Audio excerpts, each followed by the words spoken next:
Evening, everyone. Welcome along to the Friday night podcast with the Rangers Rabble. My name's Brian. I'm hosting tonight. Been a while since I've hosted, but here we are. I'm joined by Scott. Scott, how are we? I'm alright, Brian. It's a Friday night. Not happy I'm working in the morning, but at least I finish at 1 to head to the game, so that's a bit of relief, but I'm not happy I'm working. My Saturday on tomorrow, and I'm not happy. Well, I'm the same as you. I'm working, so it means I can't go, so I'm absolutely spewing I can't go. Richie, how are we? Friday night as usual?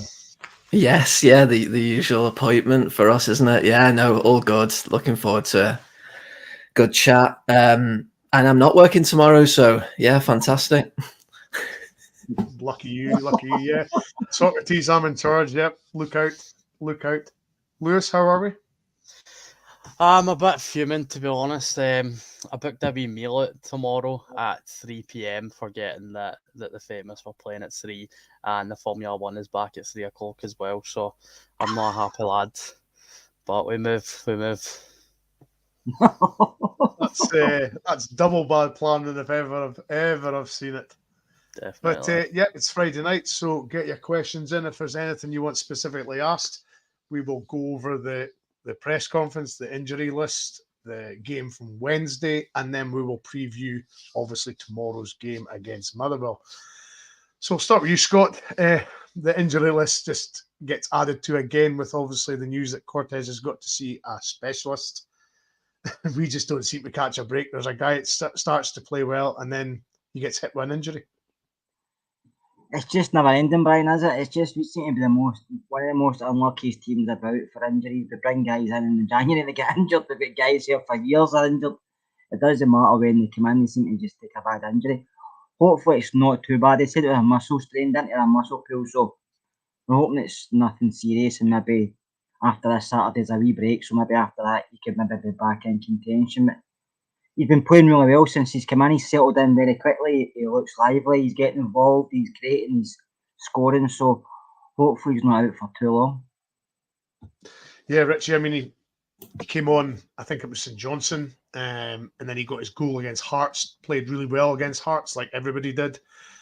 And then he obviously the first half against Kilmarnock wasn't great, but he started to play well in the second, and then all of a sudden, for no reason, he pulled up and started holding his hamstring, didn't he? Yeah, and you're exactly right. He's made some impact since he's come into the team. I don't think any of us could have hoped for him to have quite the impact that he's had, even though we're excited by the signing. He's just got that directness to his game. It feels like he can always make things happen. He's not afraid to shoot. He can bring others into play. He's just exactly what we need in one of those three behind the striker, and it's the same old tale. I mean, I don't know what to make from Big Phil's comments. Obviously, we'd like him to be available, but I'm not necessarily thinking the worst just because you hear specialist. I mean, it might well be that the medical team are just consulting somebody just to see about, best methods of recovery or something. We're speculating here and in areas that we know very little about, of course. But I'm thinking, as Scott said, if we're looking at a few weeks, maybe 3 weeks, then after tomorrow, we haven't got another league game for 15 days. So we'd only be missing the cup game because he's not registered for the Euro squad anyway. So if we're looking on the bright side, which is hard to do with our injuries at the moment, then at least that's something. But it was actually it was Lawrence that I was kind of really sort of eagerly waiting to hear on. I mean, not that you want to see any injuries, of course, but that was the one that I was really worried about. But of course, you want them all available at this crucial time of the season, don't you? Absolutely. And Lewis, I'm just going to read out the sort of list that we've got injured just now. Danilo, Dowell, Matondo's been sort of posted missing, Sima, Cantwell, and you can add Cortez to that list, and you could argue 90% or maybe all of that sort of injury list would start. It's not just that, Brian. I think if you do a wee bit of a deeper dive into the length of time that some of these players have been injured, it's been months at a time. Yeah. Danilo will be almost a full season. You know, we had in the past Katic, Hadji, Tom Lawrence was over a season as well. I'd like somebody to do some research and find out if there's a team across Europe in the last 2 or 3 seasons that have had a worse injury list than Rangers, because it's frightening. And it's a shame for Cortez, because I think he really was starting to find his feet. He's probably the first player that I've watched and, you know, gets me up off my seat at Ibrox. You know, the likes of Ryan Kent. I don't think we've really had anybody to come in and replace that type of player, and he certainly was showing some form like that. And it's a shame about Europe as well. You know, I actually forgot. I was a bit more upset considering that he was missing for Europe, but I completely forgot he wasn't registered. So that's another thing we can thank the Cockney car salesman, as Kerr likes to call him. But listen, let's just hope it's not a long-term number, because he's a young boy, and you don't want this to start becoming a theme. No, certainly not. And as JD says, Scott, even Wolverine would get injured at Rangers. I mean, the man that's unkillable pretty much, and he would get injured, wouldn't he? It just seems to be when players have a bit of form. There's Campbell. We started the season on and off it, with Beale being in charge, then Clement coming in and taking off early, then coming back into the team and getting a bit of groans for the stands, but and then he found his form the last few games. He scored a couple, he's looked good, he gets an injury. Cortez has just went to clubs, he's starting to settle, being involved in things. Injured. Lawrence, I was a bit itchy when he came off, but I think it was more precaution than it was anything else, because he's obviously available for tomorrow, but I don't think he'll probably play all the match. You've got Ryan Jack just back to injury, Roof's in and out constantly, he's probably more out than he is in, but it's not great, because we have got a big, massive squad of players, but majority of them seem to be missing most of the time, don't they? And yeah. I can't even remember the last manager we had that had a full squad of players to pick for. To be honest with you, to say this is my full squad here, what's my strongest 11? It's been that long. Yeah, I mean, Richie, certainly I'll speak for myself and Scott, with the sort of elder statesman of, the pod, when we got long-term injuries back in the day, it was broken legs or, stuff like that. Because back in the day, broken legs were really quite serious jobs, whereas now a broken leg, you could probably argue you could be back within about 8 weeks, just with the changes to medical sort of treatment and rehabilitation. But we get innocuous injuries. We don't get, we don't get ACLs as such, but we just get these injuries that's, I wouldn't say they're unexplainable, but we very rarely know what the crux of them are, do we? No, and as Lewis mentioned earlier, a lot of the time it's these kind of muscular things that you hear 2 or 3 weeks, and then that turns into 4 or 5, into 6, and then no one's really saying anything. You always seem as if they're on the cusp of getting back into the into contention, but then they don't come back. But it does make you wonder, doesn't it? How much of it is these kind of whatever regimes that we're involved in. Phil talked about it when he first came in, that he was surprised by some of our protocols at the time. You don't know how much of that is genuinely shocking, or was he just trying to sort of impose himself as having some different ideas? I guess we're not close enough to know that, but it's certainly it's either horrendous luck or there's something going on. I mean, with Cantwell, you feel as if he does take a fair amount of kicking about on the park. He doesn't get anywhere near the protection he needs, but I suppose we'll always have an element of that when we're playing teams that are just trying to rough things up and cancel out our threats. But yeah, it needs to be looked at, because really, it seems to be in different spells. We had a couple of seasons ago that it was the forwards. We've had absolutely nobody, and then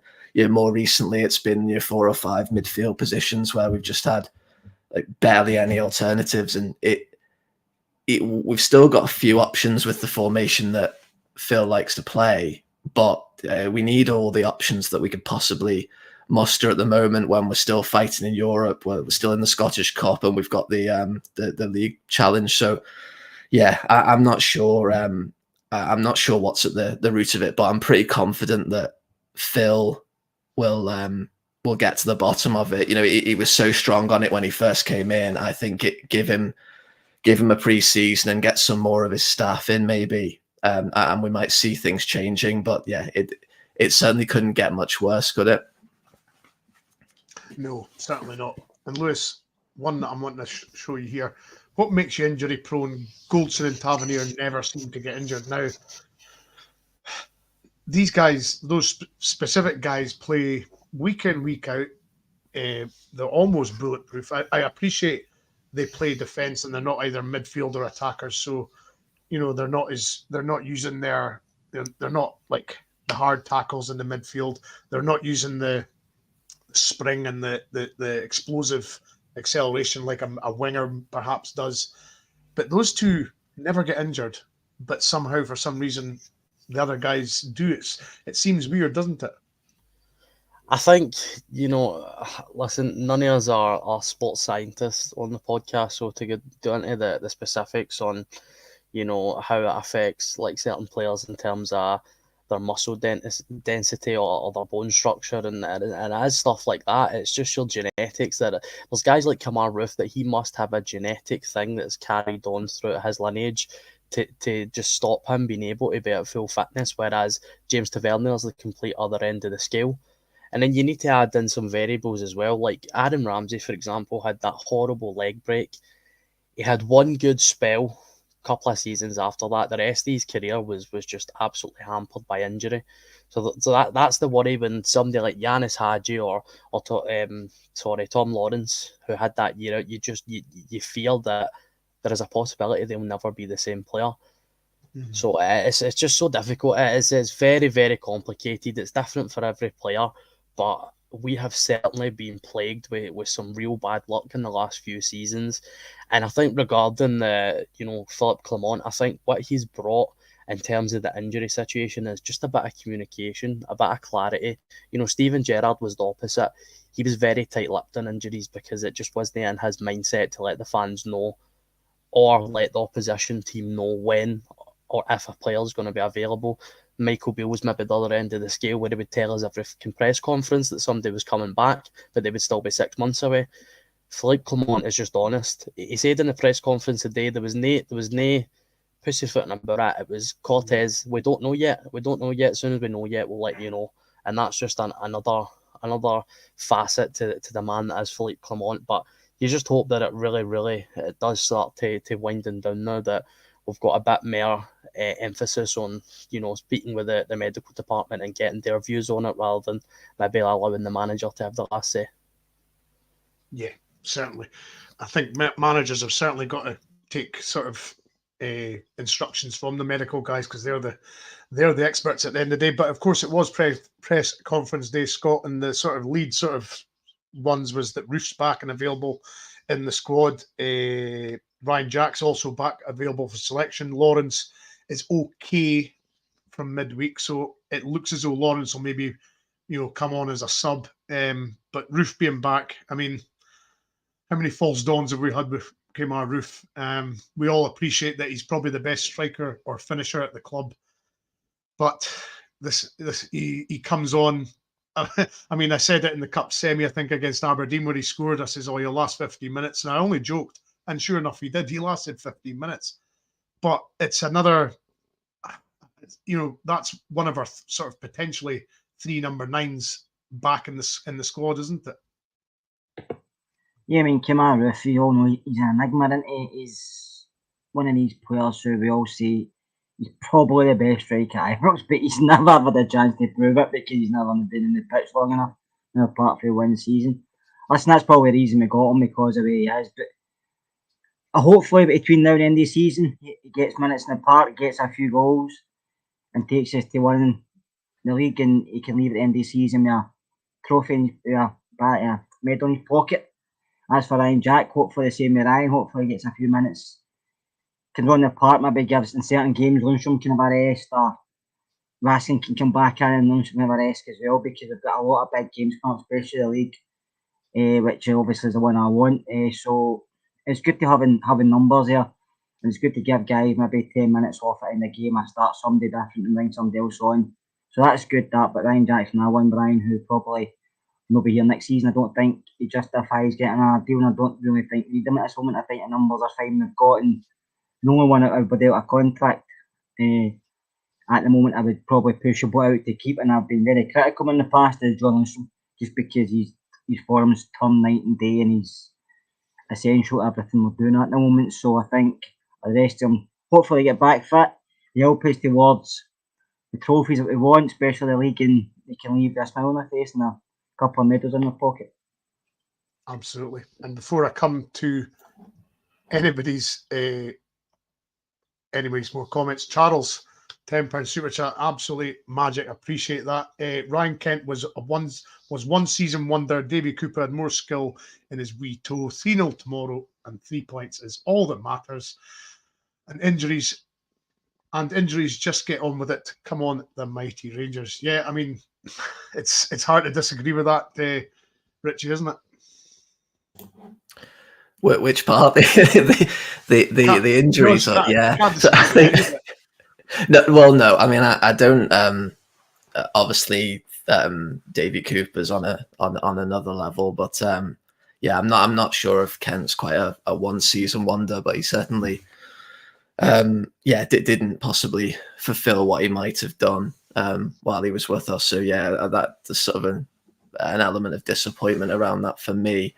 And yeah, 3-0 tomorrow. So we'd all take that in a heartbeat. And at this stage of the season, it really, it is the points that are all that matters. And we'll have moments where we're cursing the team or hiding behind the couch or whatever you're going to do, or smashing up your phone and your laptop.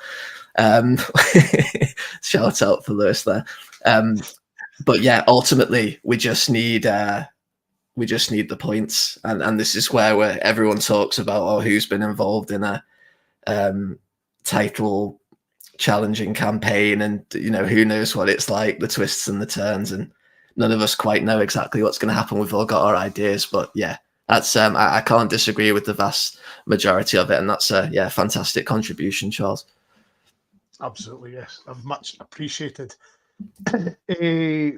What was I going to? There was something I was going to bring up. I should have starred it, and I forgot. Oh yes, Lewis. Roof scored the other night in 4 minutes. Roof is not done. I can't remember how many minutes he got for the B team. I believe it was about an hour, I think. But he scored again. He scored for the B team. So at least he hasn't quite forgotten where the goal is. But we need him to stay consistently fit now, don't we? There's no ifs or buts going into this last 10 games of the season. I mean, it would be nice. It would be very nice, but I would not be counting any chickens on Kemar Roofe being fit, because he's the type of player that he'll go and score away in Benfica in the first half, and then in the second half he'll break his leg. That's just the type of career that he's had. And if that happens, I do sincerely apologise to Kemar Roofe for ending his career there. But no, he's I would even go as far to say he's the best striker in Scotland if he plays to full fitness for a full year. I think he's slightly superior to Kyogo, in my opinion. I think he's got everything Kyogo has, and he's a better finisher. But if you look at his statistics for Rangers, this season he's got 2 goals in 12 games, but I think about 3 of the games are probably starts. And you look at that, if he had started 12 of the games, he'd probably have 6 goals at least. And it's just a shame, and that's probably why he's ended up spending so much of his career at Rangers, because if you speak to anybody that's a Leeds fan, you're like, he should have led us to the Premier League instead of Patrick Bamford, for example. And he's a Premier League quality footballer. There's no doubt about that. I mean, how many times has he popped up in a Europa League? But he's unreliable. His contract is up, and there's just, if we're not giving Ryan Jack another contract, there is no way that Kemar Roofe gets another one, unfortunately. Yeah, I mean, if they were both reliable players, then I think, Lewis, I think everybody would agree they would both get new deals. But as you've just quite rightly said, they're both as reliable as a chocolate kettle, pretty much. It's just, there's just no getting away from that. And it's, as you say, it's totally unfortunate. Cammy K, member for 15 months, very much appreciated. So we go on to, obviously, the press conference, carrying on with that. And he's speaking about the playing minutes, Scott, and he was speaking about how, he's looking at the players that he's got with the history of the players, obviously speaking about their injuries, but he always speaks to the players before either the team selected or the reason why they're not playing, the reason why they're planned for so many minutes. That's just great management, isn't it? As because he said for the start, like when it's a squad game, it's no the first 11's not going to win things for us. The squad's going to win things for us, and I think Dessers said that as well. Somebody asked Dessers, "Will he start tomorrow, or will Roof start?" And Dessers like, "Well, either way, I know whatever. If I'm starting and if I come on, I've got to be ready because the manager tells you you're playing a part either way. Doesn't matter when you come on the field or go off the field, and he's got that drilled into them all. I think there's only maybe 3 or 4, 5 at the most that play week in, week out most time, and then obviously Butland, you get Lundstrom, Golson and Tav, but the rest of them seem to swap about, rotate, don't they? There's not really been any other mainstays at this moment in time. No, I would actually add Ridvan to that, and I was critical of him when he came in because I didn't think he was settling well. I thought he was maybe didn't look happy, but since Clement's come in, he said it himself, there's been a change in his mentality, a change in the way he's playing. Just a change in his demeanour, Brian Ridvan. I think you can see in the part he's determined. He's, Clement said he's grown, and then he laughed and said, but not in himself, but he's grown, as he said he can't really grow in it because he's that wee, but I think it's just his overall footballing ability. I think he's very good going forward. He reads the game very well. Defensively, was everything we always looked at, and I think it was because he's height. Because up in Scotland, there's a lot of high balls players, as we know. Most of it they're going to pick on him, drift off the back of him, but he's counteracted that really well, and he's very hard to get pushed off the ball 1v1 in advance. So he is, but he can turn defence into attack very, very quickly. So to me, I'm hopeful the manager is coming out and saying this because he's going to be one of these ones. He's going to be a mainstay in the team, just like Lundstrom, Tav, Ghost. I think we need to be settled at the back. Even keep Sutter there at the moment. I know Ballagame is a favourite, but John's going to back a game as well. So I think that we can keep the back four settled. Obviously, Butland stays in goals no matter what, and you can maybe rotate the rest in front of him, but he needs somewhere settled, especially a back line because we're not conceding a lot. We're performing really well, but that band to me has to play. Bonner only can enter the team now if they get more injuries or it's a dead rubber. He doesn't start any game for me. I mean, speaking of Ridvan, Richie, I wouldn't say it's even a resurgence. I mean, I liked him from the start. I just thought he didn't get enough time on the pitch. But his energy, his willingness to go forward, he's not shy. He's not shy of having a shot. Just his general, and his even though he's only 5'8", his willingness to sort of go into tackles, and I mean, the first half, for example, against Kilmarnock, we had an awful first half. Ridvan came on, and all of a sudden, the left-hand side, or sorry, Kilmarnock's right-hand side attack just sort of died a death because Ridvan came on and basically solidified that position. Yeah, no, absolutely, Brian. He's the thing with his height, and I get why there was sort of so much made of it, but the thing is, he's always, well, he hasn't always been that high, but since he's been playing football at professional level, he's always been in and around that height. So he's used to managing that and adapting, and his awareness and his positioning so good. I mean, there was there are a couple of occasions there in the second half on Wednesday night where he traps the ball so well, tracks the flight of the ball so well, and it's almost like he's used to doing that because he has to, because he doesn't.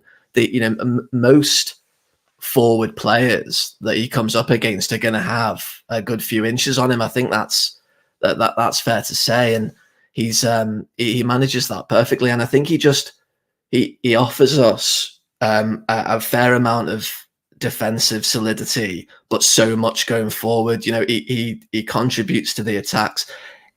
If you have one very progressive winger on one side and a not so progressive winger on the other, then you've just got a complete imbalance, because on one side, let's say when Borner's playing on the left, everything's then just going through Lundstrom, Diamande, Lawrence before going up into the forward players or onto the wing, whereas Ridvan offers us another dimension. And I think it looks like a resurgence, but honestly, it seemed to me, look at the way Bale handled Fashion Sakala. We know he had his favourites.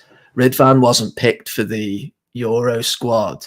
I know he got an injury at a bad time, but it looked to me like he was just being managed out the door by Bale, and he wasn't given a proper opportunity. So I think it's not so much a resurgence, but he's actually just finally been given an opportunity to actually play his way into some form and show us what he's capable of. Because I think looking at particularly around the Euro squad and just how he seemed to favour Borna, it does look that way to me. And we're just, thankfully, Phil's got another idea on it. I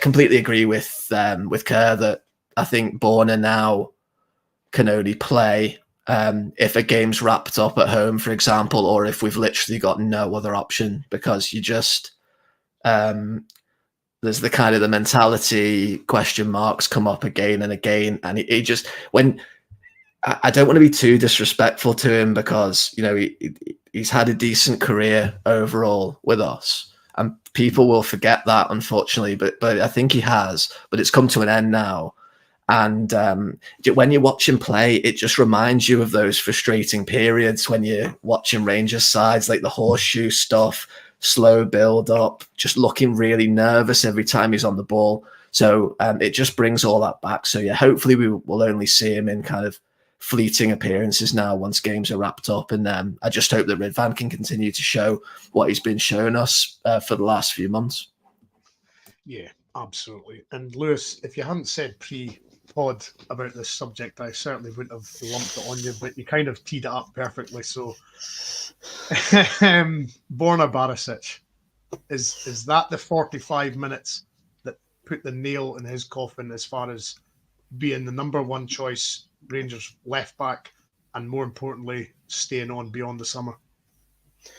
I will unfortunately answer the Borna Barisic question, but just before we move on, while I'm looking at it, so see Kamar Roof, right, for reference, in his time at Rangers, he's only started 32 league games in his full career at Rangers, and he's contributed 29 goals in the 32 league games. I think he's made like another 30 substitute appearances. That just goes to show you, if that guy had started games, I mean, you're talking about legendary numbers at Rangers. Just while I had that up there. No, but listen, I know obviously I was a wee bit animated regarding Borna, and I think what he done against Kilmarnock was disgusting, and I think it's pathetic of any man of his age to act like that. And it's just it's systematic of what Borna Barisic is, and all the negativity and the weakness in his game. That's exactly what it is, because he's a very one-dimensional football player, and he worked in that system that Steven Gerrard had played that was just centred around him and Tavernier. And he's not capable of playing in this team anymore. Like Richie said, Radvan Yilmaz is like a winger playing at fullback who can defend. He's so technically gifted, and I will be smug on this podcast till the day that wee guy leaves this football club, because I defended him through thick and thin. I said that from the first half against Napoli and Naples, before he got injured, he was our best player, and that's when I realised this boy's special, and he's still only 22 years of age. He came here, I think he's got 10 Turkey caps. I don't think he's been capped since, but he had a big pedigree coming here, and he's so technically gifted. It gives you so much more dimension in your game, because he's able to stick out wide and come in and play as a midfielder as well. And he's a far better defender. I don't know where this nonsense ever came from, that Borna Barisic is a better defender than Ridvan, because it is just simply not true. But listen, Borna deserves a good send-off. He's given 6 years of his career to Rangers, and just looking at his statistics, he's had 9, 7, 6 and 10 goal involvements the last 4 years. That's really impressive for a fullback, and that's not including Europe, where some of his best games have came. And he's a guy that has almost 40 Croatia caps as well. So let's not sit here and pretend that he was never a good footballer. It's just age is catching up with him, and we don't play to suit his game anymore. So it's just time for Borna to finish up and Ridvan to take his place. Yes, very much so. He also spoke about the confidence in the squad, Kurt. Every training session is competitive. It's pleasing to see the 4 months that he's been there, that not only as they've raised their level. They've raised their level, but not only physically. So the manager in that 4 months has seen an improvement in the squad, and I think results and games speak for themselves, don't they? It has. I think the big thing the manager did was install mentality. I think when he came in, that squad was broke. We all said that. We were all thinking this season's written off already, and it was only bloody November. We were all expecting the worst. We were expecting about the league. The cups were going to come as well because the team weren't performing well. We were getting beat at home. We didn't look like a football side. They looked like they didn't know each other. There was no confidence in the side. They didn't trust each other. There's nothing there. They looked like they were lost. And he's coming through the door, and we all thought this is going to take time. And I'm not saying it's not finished because I think he's got a lot more to do to the team, but he's improved them so much in a very short space of time. Considering he's only been here since November, we would never have thought for a minute since he came in November that we'd be sitting 2 points clear and still in every competition plus win the League Cup. No chance in hell, I thought that, but this is what he's done. And he's made that off his own back in a way because we all want more. Do you know that? But no, he's done it so well, considering the squad of players he had been. We all said ourselves, we were criticising these players a lot over the past couple of seasons for mentality, but that's shifted, and some of the players are looking better for it. I mean, Tab was written off, Golson, I think they were all written off at one point during this season and probably last season to a point, and we thought, nah, they've shot, they go to places like Apatoda, they go up to Celtic Park, I better say Parkhead in case Wolves watching, or they go to Easter Road or Tynecastle, and some of them didn't fancy it. Some of them were tied, but not anymore. You seen that the other night, right up the Park 1-0 down against Kilmarnock, who McInnes has got them playing a tee. They hold a good shape. They know what their jobs are. They do it very well. That's why they're sitting fourth in the league, and they'll probably finish here as well. And it was a very hard game, and they were leading 1-0. First half they weren't great, but I don't even think he was bawling and shouting. He just said to players, "You're better than this. You can go out and win this." And he made a couple of tweaks at half time that Lewis has alluded to him myself, and you brought in Midvan and I can't remember who else come on. I think it was Dessers, and things just changed because the players they know they're better and what they were, and you can see it. You can see everybody's game has improved. Yeah, there's still some mistakes here and there for some players at times, but they're only human, and that's what happens. But it's night and day to really come in over this short period of time, and like I said, he's only going to get better, and it's probably a thing we don't want to see happening in a way because it just makes him stand out, and then other teams start looking at him if their managers go, so we don't want that. But to be honest with you, I think he's happy here. I think all the players, I think Jack Butland's come out and spoke how happy he is here because a lot of people don't know. Yeah, we're playing Scotland and they've heard days and stuff like that, but it's not until you come to Rangers and play with the club and see the fans and everything associated with it, you realise how good a place it is to play football, how good a place it is to be associated with it. That's why you see guys like Newman still coming back, Albert's the door, because they all love their time here, and these guys do too. So hopefully they stay for longer and they don't have to leave. Do you know what I mean? Because some performances over this past few weeks, Brian, has been really, really good, but you can see they can get better. Yeah, there's always room for improvement. Richie, the manager mentioned mentality an awful lot. I'll come on to that sort of topic now as Kerr was speaking about it. There's certainly a talk or an opinion strongly in the Rangers fan base that if that game had happened on Wednesday, happened in the August or the September, we'd have lost that game easily. We'd never have come back from that 1-0 down. But the manager's installed this sort of belief that I don't even think the fans at the game ever believed they were going to lose that game. That's a sort of shift in the mentality now. The fans believe they're going to, they can play badly, but they'll churn out a result effectively. And I think the players are starting to feed off the energy that the fans are giving them. That look, we know you're behind, but we're still behind you. Is that a fair sort of opinion? Yeah, I think so. I mean, absolutely. The difference in atmosphere when I was last up for the Aberdeen game was quite noticeable from the previous time. So, yeah, I think that's a fair point. But I think the most important part in all of this is the manager, I would say, and the in terms of leadership, you've got. He was talking about. You asked about what he'd said at halftime in the game, and nobody will go into any details, but it was about kind of calmly reminding them what they're going to do. They've got their plan. Everybody knows what they're going to do. I can't remember where I read. It might have been on a Heart and Hand article or podcast, but somebody was saying something about having various different permutations at the training ground. If such and such is happening, we're going to do this. These changes might be made if this is happening. And that it feels like when you see him in press conferences and interviews, it wouldn't at all surprise me if that's kind of the way he goes about things. And ultimately, good leaders instill confidence in the people that they're leading.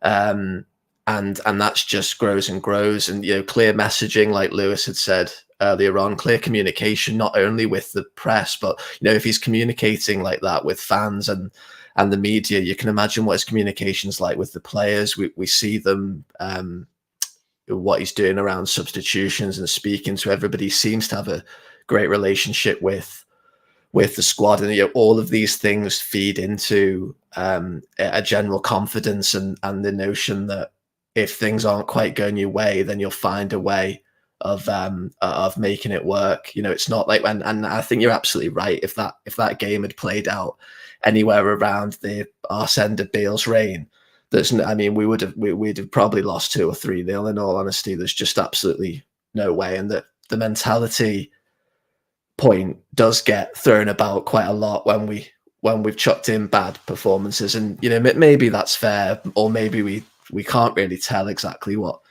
a player's mentality is, but certainly now it looks a good bit different, and that's why I'm so confident that we're going to win the league. Yeah, and I'll tell you what a night it's been for Super Chats. James Stewart, £20, absolutely magic. Much appreciated. Good work, Brian. 56 is on the way. Yes, I'm keeping my. Yeah, we're hoping it's going that way, James. We're very much hoping it's going that way. But honestly, that's amazing. And Charles, £2 super chat. Richie talking a lot of sense, boss. There you go, Richie. You're a fan in Charles, so had to have one eventually. Yeah. Absolutely, but no, it's much appreciated, guys. And yes, Richie is the what I would call the sensible head on the podcast. Very articulate in what he says.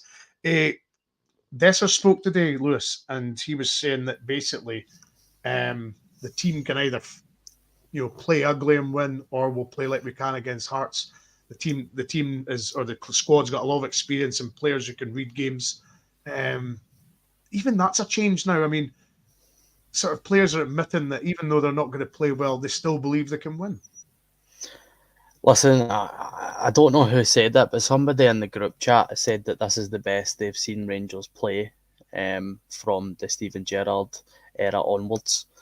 And at first hearing, I kind of disagreed with it straight away, because obviously it's natural to think of the 55 season.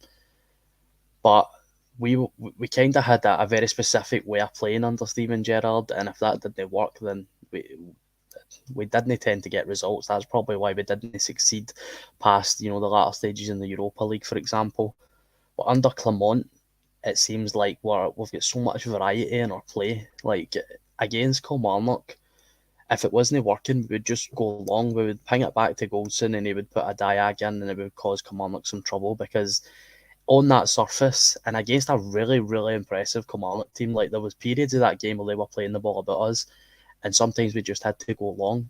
There is managers like the previous manager, and possibly Gio as well, that was too obsessed with perfect periods of play and trying to create the perfect goal. And when you don't have the Man City squad, that is not what you need to do. You need to have variety. You need to have different ways of playing, especially when you're a team like Rangers who are fighting in all fronts. We've already won one competition, we're left in 3, and the gulf in competitions from, say, Livingston to Benfica is quite a gap, and you can't play the same way against both of them. You know, even if we play Benfica at Ibrox, we can't go as gung-ho as we would playing Livingston at Ibrox. So that's the challenge of being a Rangers manager. And you can see that he's got that in his locker. He isn't scared to say, listen, we didn't play well, but we got the win.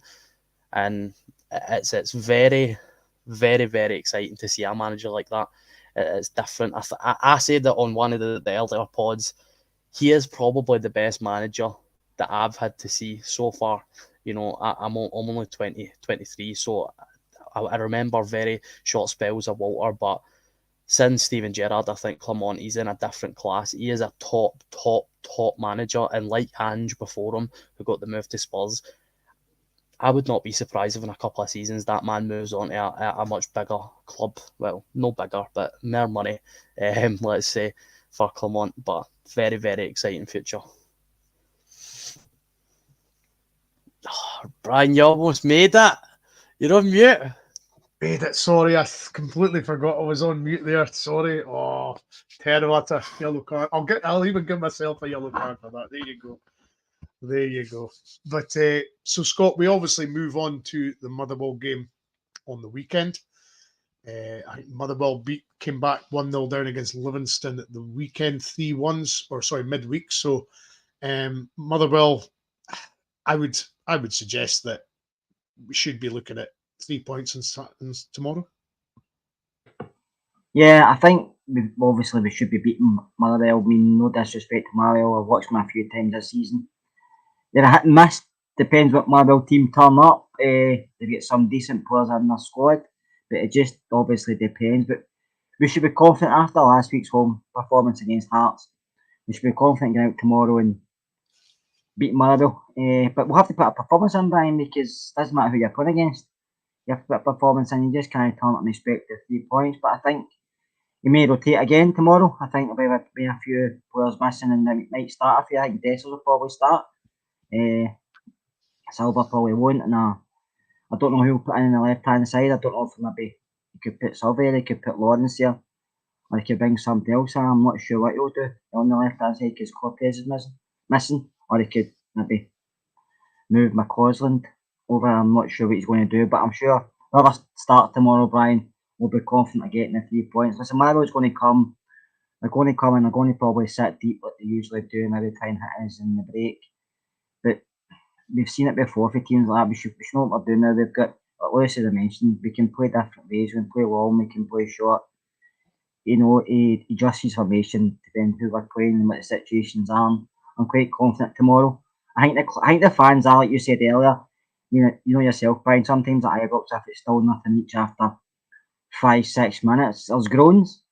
People start shouting after the first couple of maybe bad passes or somebody gives the ball away and another team get a break and they're up your end. People start shouting and it's like, I didn't hear that. I've only heard that. I didn't hear that. Ross County didn't hear that. Aberdeen was the same. And I think we're confident under these players. I think we can see the mentality's changed. I think we can see they're giving everything and we know they're going to get a result, which is good. Don't get me wrong, still nervous. The other night I was walking up and down the living room constantly and I was getting in Marie's road and she's trying to paint the walls and I'm walking up and down. She's telling me to sit down, but it's just different. It's different this season. My son was going to sit here and say at the end it will win everything because I'm too old to say things like that. I know things can change very quickly, so I'm just going to take it a game at a time. But I'm confident for tomorrow. I'm confident we'll get the 3 points and that'll be like chalked off in the league. Sharpie, we go on mute just so that there's no background noise or there's everybody. We can all hear who's speaking clearly. That's pretty much it. And Shona's going to be your new mum, Lewis. She's old enough to be your mum, so Shona's putting her hand up for that. But I mean, looking at Motherwell, Richie, quickly, they beat obviously Livingston at the weekend, but the games before that, they lost 3 out of the last 4. So they weren't before Livingston. They weren't on a great run, and I know somebody said in the chat, it was Paul, that they're the 3rd highest scoring team in the league. So you would like to think the home advantage is going to count tomorrow. Yeah, I'd be supremely confident playing anybody at home at the moment. I think that they are capable of scoring, but their main weakness is at the back, and I think we can really exploit that. I haven't been particularly impressed with Kelly this season, and I think I think we can really. He doesn't come for corners. That hasn't looked assured at all, and they haven't really got a sort of big commanding centre half who I think can sort of steady the ship. Because I agree with Kerr. I think they're going to try and sit quite deep. I mean, we've got a little bit of a blueprint because we can see what they did against Celtic last week, albeit that was at home for them. But I just can't see them posing too many problems to us tomorrow. But it's in that spell of the season where you just you don't want to take your eye off the ball on any of these fixtures, because there's not 3 points at Rugby Park isn't worth more than 3 points at home to Motherwell, is it? So that's the old kind of cliche, but I'm pretty confident that I think we should win well, and it's another opportunity to put down a marker ahead of Celtic going to Tynecastle in what I expect to be a difficult game for them on the Sunday. And then, of course, after this fixture, it's going to flip around because we're still in Europe. So we've got another chance here to mount the pressure on, and then we might start feeling it for a few weeks potentially. But I've bored people with my projections in some of my group chats, but I actually think we'll be at least 5 points, probably 7 clear on the evening of the next Old Firm. So I'm not too worried about them putting any pressure on. But Kerr and Lewis are going to jump into the screen in a minute and kill me. I've got a mark on my back now if anything goes wrong, but it's just how I feel. So yeah, Motherwell, and of course they had the result against Greenock Morton as well. They've not had a great season. I'm really looking forward to the game, confident, but yeah, you've still got this stage of the season. We're in a title fight. You're going to be a bit nervous, aren't you? Yeah, absolutely. And Lewis, Motherwell are sitting 8th in the league, as Richie said. They've not had a very good season, considering Motherwell they're behind sort of Dundee and sort of St Mirren, sort of, and Kilmarnock even, you could argue, sort of. But it's the sort of game, if it wasn't for who our manager was and how we're playing, this is a sort of another game at home that you would be sort of looking at, because I think it was last season that we were 2-0 up against Motherwell and they came back and drew 2-2. So, in seasons before, it's a game that you would sort of look at as a half potential banana skin. But again, as we've all said here tonight, that's not the case now, is it? Well, I definitely don't share Richie's optimism.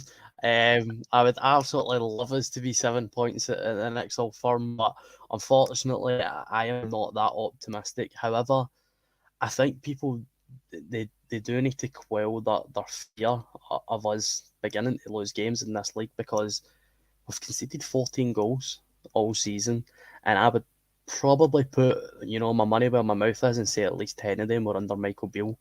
So in the last 20 games, or 20, 22, 23, whatever it is under Clement, we've maybe conceded 4 goals.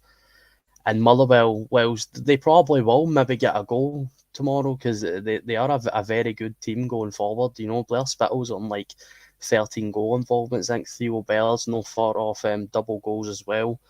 But they concede for fun as well. So I would like to think that we maybe put 4 or 5 past Motherwell if we're on our game tomorrow, but I wouldn't be surprised that if they got a goal as well. And see, just like a general term on Rangers' form, I don't think people are actually realising it. I'll try and make this as simple as I can, because I don't want to be made out to be a keyboard manager, but Rangers are actually the second best performing team in Europe right now since Clement's come in. I think this is over a period of the last 20 games in the top 15 leagues in Europe. Only PSV Eindhoven, who are totally undefeated, by the way, are above Rangers in terms of form. And I think there's only 4 or 5 other teams in Europe that have scored more goals than us. And that is absolutely phenomenal when you consider where we were and where we are now. And I think the scary thing with that is Benfica's fourth on that list. And listen, everybody's talking about how bad their season Celtic are having. Celtic are 10th. It's going to be very difficult to amass a 7-point lead over Celtic. They are still a top outfit in the grand scheme of things, but for tomorrow, I would like to think we will get past Motherwell very comfortably. Charles shares your sort of calmness. Lewis, he thinks Hearts are going to get beat by 2 or 3. £2 super chat again, Charles, much appreciated. He's sharing your lack of enthusiasm for other teams to get points off them, so he's calling it 2-1. Well, Hearts to lose by 2 or 3. Of course, then straight after that, Lewis, we go diving in back into the Europa League campaign. We've got Benfica away. Benfica are obviously doing very well in the Portuguese league. I think they're maybe a couple of points ahead of Sporting. With Sporting, I think I've got a game in hand. But again, this Benfica team a totally different outfit from the one we beat the last time? I actually think this Benfica team might not be as good as the team that we faced. The Benfica team we faced had a lot of players that have went on to, for example, Darwin Núñez has ended up at Liverpool. There aren't any massive names at Benfica, but it's one of the best academies in the world. They regularly sell youth prospects for 50 million plus, and there's a reason for that. But I think there's also a reason why Portuguese teams don't have a great record against Rangers, and it's Ibrox. And Ibrox will do its magic. I think we will beat Benfica at home. It just depends what happens in Portugal. And with the injuries piling up, it's going to be very difficult. But listen, Benfica, like you said, are only 2 points ahead of Sporting. And Sporting have a game in hand, and Sporting have actually just beat them in the Cup. So they've got a title race on their hands as well.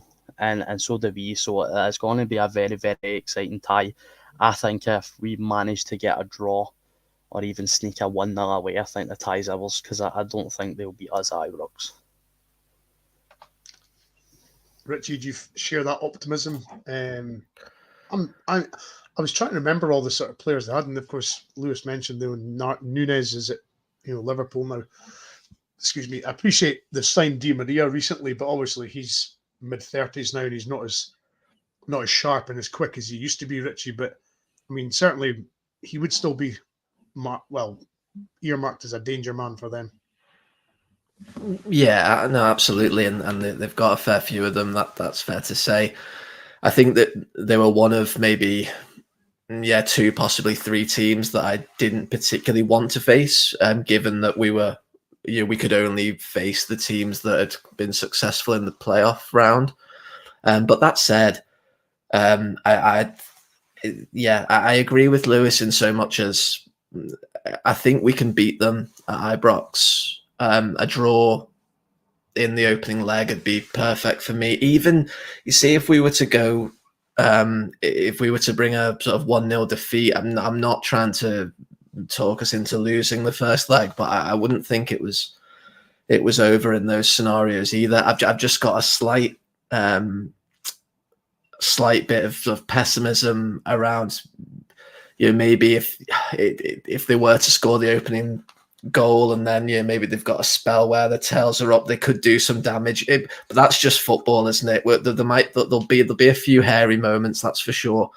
But a really exciting tie, and it's just got a little bit of a feeling that we've obviously got a great relationship with this competition in recent years.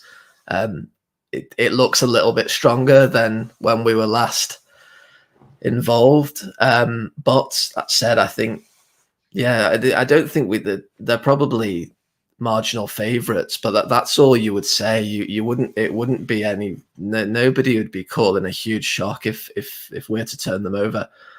And I feel confidence is probably the wrong word, but I'm looking forward to it, and I think we've got every chance. I think that's fair to say, rather than saying that I'm confident. I think we've got every chance if we play well of doing something. And there's the ties you look forward to, aren't they?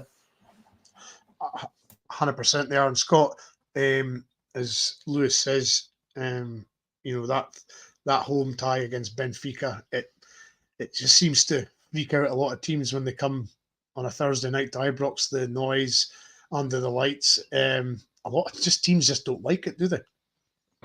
They don't, Brian. I think the last few games, Ibrox has been a good atmosphere, to be honest with you. I think the fans have been playing their part as well, and people around me who didn't usually think me, they're all starting to join in and stuff like that. So I think it's good. I think optimism is in the stadium this season. I think we can see it. Like, I know you use the word synergy come on, and I think that's basically that. I think the fans and the players are responding to each other. And it's good to see because we can see something happening. They can see something happening, and we all hope we get a happy ending at the end of it. As I'm looking forward to a Benfica game, I'm not going to sit here and say if they get beat will it bother me? Probably not, because I'm not saying that in a bad sense. I want the league. I want the league first and foremost before anything else. A European win's great, but the Europa League is a lot stronger this year, and we know Liverpool are still in it. And I don't want to play them again. I detest Liverpool, but I don't want to play them again, man. That was nightmare stuff. Do you know what I mean? And Liverpool would decide it doesn't matter if they play their 11 strongest, their 11 for the academy, they still seem to get a result. But no, I'm looking forward to it. I think if we play well, I think we've got a chance of going through. But also, I think if Benfica play well, they've got a chance of going through. I think the teams are quite evenly matched. To be honest with you, I think there's not, like we say, there's not a lot between the teams. And we come to a marginal error, or who takes their chances on the night, or it could be a VAR decision, who knows. But I'm looking forward to the games. I just hope we get a decent result away from home. Even like you said, I wouldn't bother if it was 1-0 or 2-1, because I think we can come back to that, or even a draw. If we get a win, that'd be great. Listen, we're way to Betis, who we weren't favourites at all. They were on our own and performed really well here. And we've been to the Stadium of Light before, so we know what's going to happen. We know what it's about, and some of the players are still there, so we'll be comfortable with that.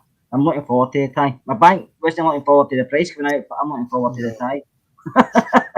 Do you know, Brian, see before you move on, do you know what I think it is regarding Europe, right? I think, Benfica are a better side than Rangers. They always will be, probably for the next foreseeable, just due to finances, and that would have been the same for the last 10 years. But I don't want to sit here and put Rangers down in the sense that we can't match a team like Benfica technically, because you know why I think we got some of the results that we get? Because teams like Borussia Dortmund and Leipzig and Braga, they come to Ibrox and they expect a fight, and then they're shocked when we actually play it about them, because Rangers are the type of club that, Todd Cantwell is somebody that would be more than good enough to play for Benfica throughout his career. But he's had a bit of a bad spell. His career's not went the way it's went, and he's came here. And I think that's why we succeed in Europe, because people come here and they call us fighters and that we're dogged and we're going to sit in, and that might have been what it was like under Walter. But like Richie said, we've got a tremendous relationship with this competition. We are one of the best performing teams in this competition for the last 5 years, and there's absolutely no reason why we can't go and put out a team like Benfica. And I hate this mentality of like it's the league. I understand that the league is important and it's number one in terms of importance. But at Rangers, you need to expect to win everything, and that is including the Europa League, because at the end of the day, we don't even want to be in this competition. We want to be in the Champions League. So these are the type of fixtures that really get me as a young Rangers fan excited, because we've actually been a very good European outfit in my time watching Rangers. So it would be nice to see us go through this tie at least. Sorry, Brian. Let's just mention the Champions League. Let's say to me another day that we've been decent in Europe in the last few seasons, but our coefficient's so high. It's only so high because we've not played in the Champions League. And if we played in the Champions League every season, we'd have nowhere near what we've got just now. And that's the reason we've got that, because it's the Europa League. And obviously that wasn't going for a Rangers fan, but you say it's a false storm, because if it should be the Champions League, Europa League's not the competition you really want to be in. Well, if that was for a Celtic fan... Sorry, Brian, see if that was a fair Celtic fan here, that'd be really funny, because they can't even perform in the 3 competitions in Europe, so... But I mean, it's... But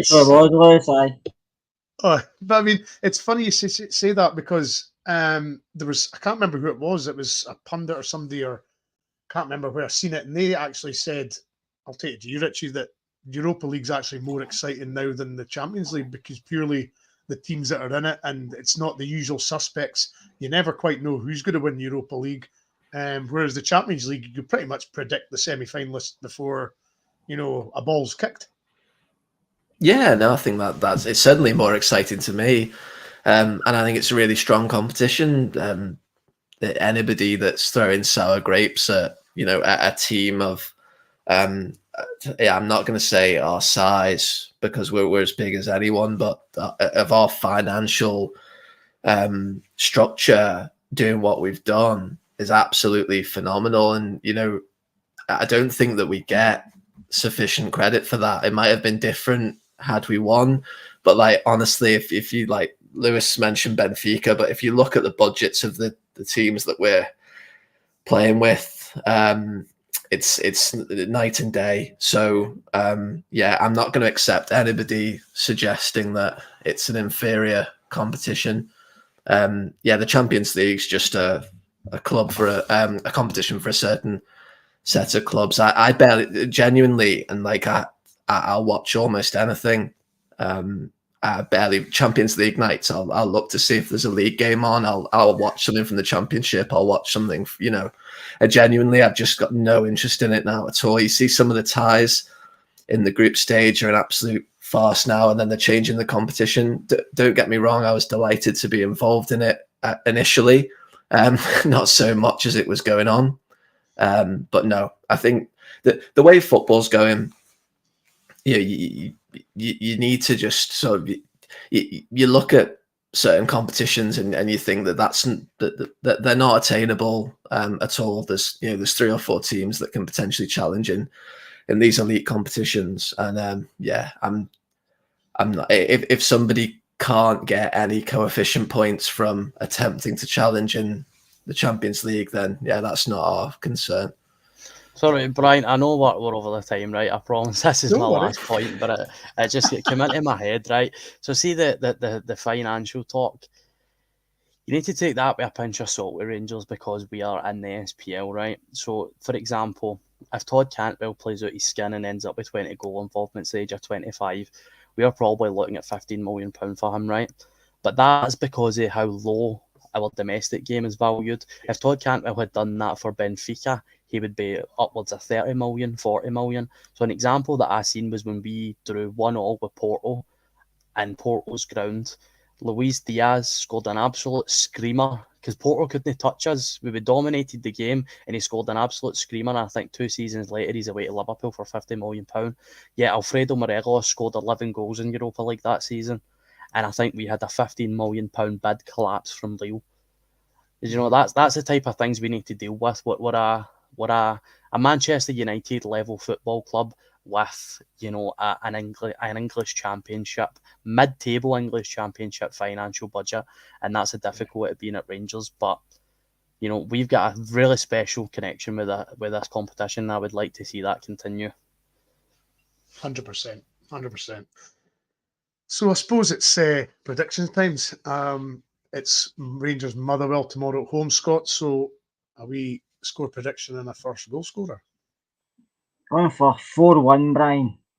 4-1, and my first goal scorer is going to be Dessers. Nice one, Cyril. Absolutely, yes. Richie? We'll go 4-0 Tav penalty to open proceedings. Just to really send them over the edge. A penalty for Rangers. Lewis? I'll go for a 4-1 as well, and Tom Lawrence to score for the second consecutive game. Very nice. I'll go. What did you say, Richie? 4-0.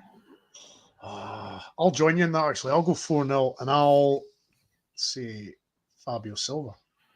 Try and pick somebody different. I would have loved to have picked Cortez, but obviously he can't play now.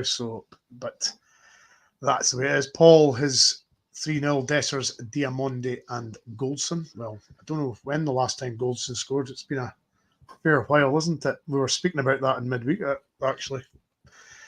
But there we go, folks. That's your preview for the Motherwell, the press conference, and we had a little bit of Benfica chat thrown in there as well. But my thanks to Scott Richie, and Lewis for joining me tonight. Much appreciated, guys. Much appreciated to all the people that put in the super chats. The Charles, and I'll actually have to get them all up. Hold on. We had James Stewart, and we had Charles, and we had Cami, was a member for 15 months. So there we go. But I hope you all have a good weekend. Enjoy the game if you're going tomorrow. We will be back tomorrow with a build-up and a reaction for the Motherwell game. So join us then. I think it will be about 2:15, 2 o'clock start for the pre-match. So thanks again, and we shall see you again very, very soon.